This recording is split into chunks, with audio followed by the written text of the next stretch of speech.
The U.S. is now sending a carrier strike group, warships, and a fighter squadron to the Middle East, bracing for a potential escalation, a further one, of hostilities as Iran vows retaliation over the killing of a senior Hamas leader in Tehran earlier this week. It blames Israel for the attack. Israel has not commented. Growing tensions between Israel and Hezbollah and Iran are also prompting a new warning on Lebanon. The U.S. Embassy in Beirut is warning Americans who want to get out of the country to book, quote, any ticket available. This as airlines begin canceling flights in and out of the country. CNN's Ben Wiedemann is in Beirut. And Ben, you've covered so many periods like this in Lebanon through the years. I wonder, as you watch events there and reactions, are folks really bracing for something big?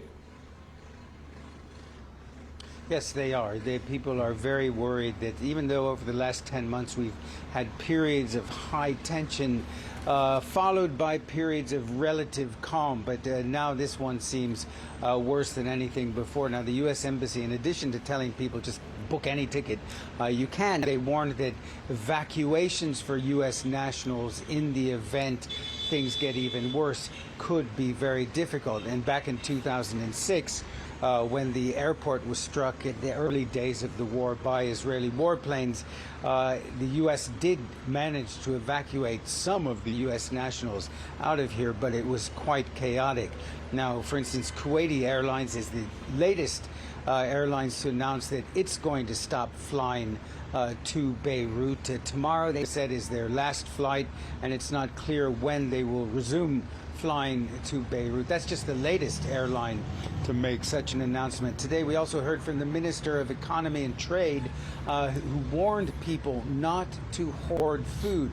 He reassured the public that there is an adequate amount of food available. At the moment, you don't really get the sense that there is panic, but there is real fear that when Hezbollah, when Iran retaliate for this series of assassinations here in Beirut and in Tehran, that this time it's not going to be like in April, where it was a very orchestrated, telegraphed strike by Iran 12 days after that Israeli strike on the diplomatic complex in Damascus.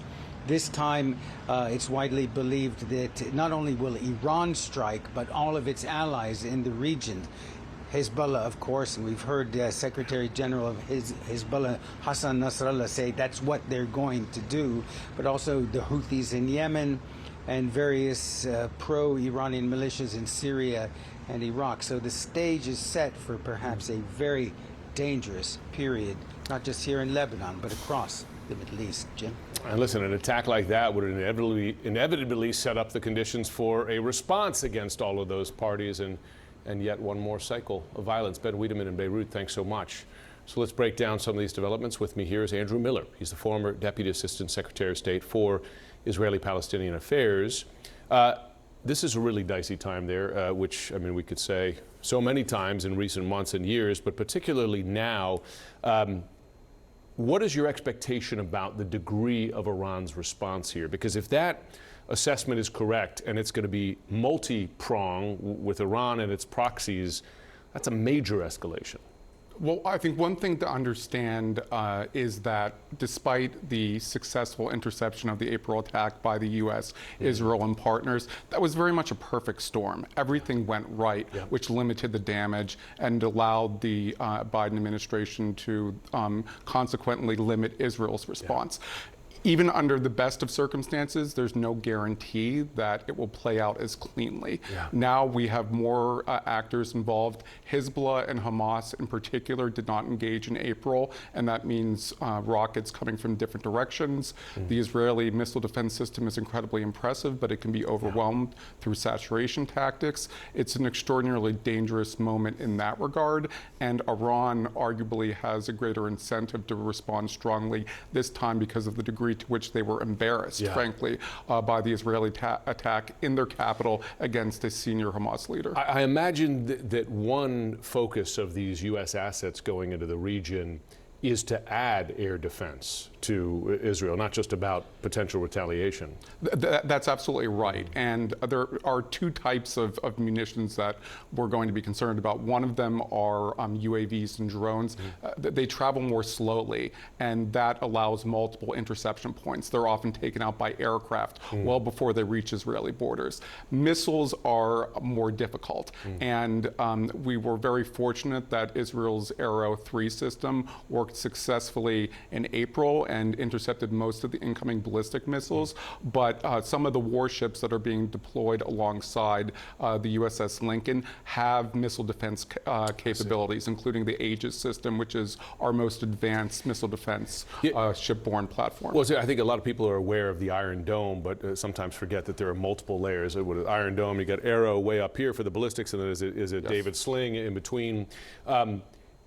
I wondered, does the U.S. have any actual influence on Israel to pull back from what you could then expect would be another escalation? Because it does seem that the U.S. has repeatedly warned Israel or tried to pressure Israel not to be too aggressive in some of these strikes it's been carrying out prior.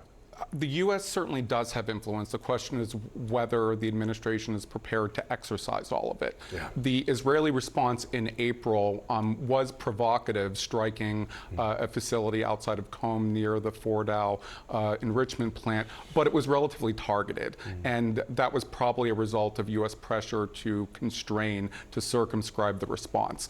In this instance, though, it's not clear that any Israeli response, even if it is limited, will be unmet by an Iranian counter response. So the United States, the administration, will have to exert even more pressure to try to rein in the Israelis from responding, but it will depend on the circumstances. It'll depend on the damage. And if this doesn't go as well as it did in April, it's going to be much harder to exercise that restraint. If one of those missiles gets through and it lands in an Israeli city, kills civilians, you can imagine the circumstances and the expected Israeli response.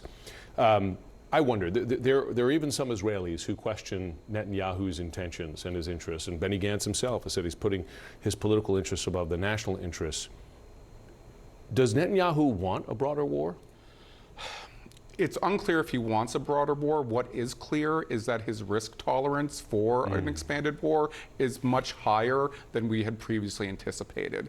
And that creates the risk of an unanticipated escalation. If he does want a regional war, and you can make the argument, as Israelis have, that he has an incentive for one, that makes it all the more explosive.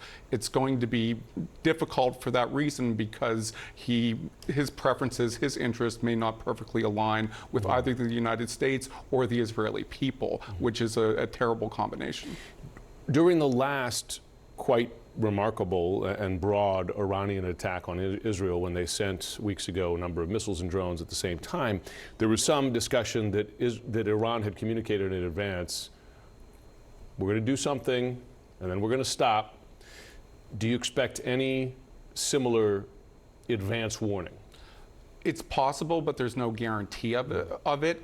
There are other means through which the United States, Israel, partner countries can learn the intent of the Iranians, which would give us time to set up. But another question that is unclear, at least to those of us on the outside, is will the regional countries that contributed to and facilitated the defense of Israel in April provide the same degree of support? Will Jordan, will Saudi Arabia permit use of their airspace? Will they deploy their own fighters? And as you mentioned before, this multi-layered defense is the key to handling this situation. It may not be possible, depending on the reaction of regional players who likely view Netanyahu's decision to target Hania as gratuitous and unnecessarily provocative.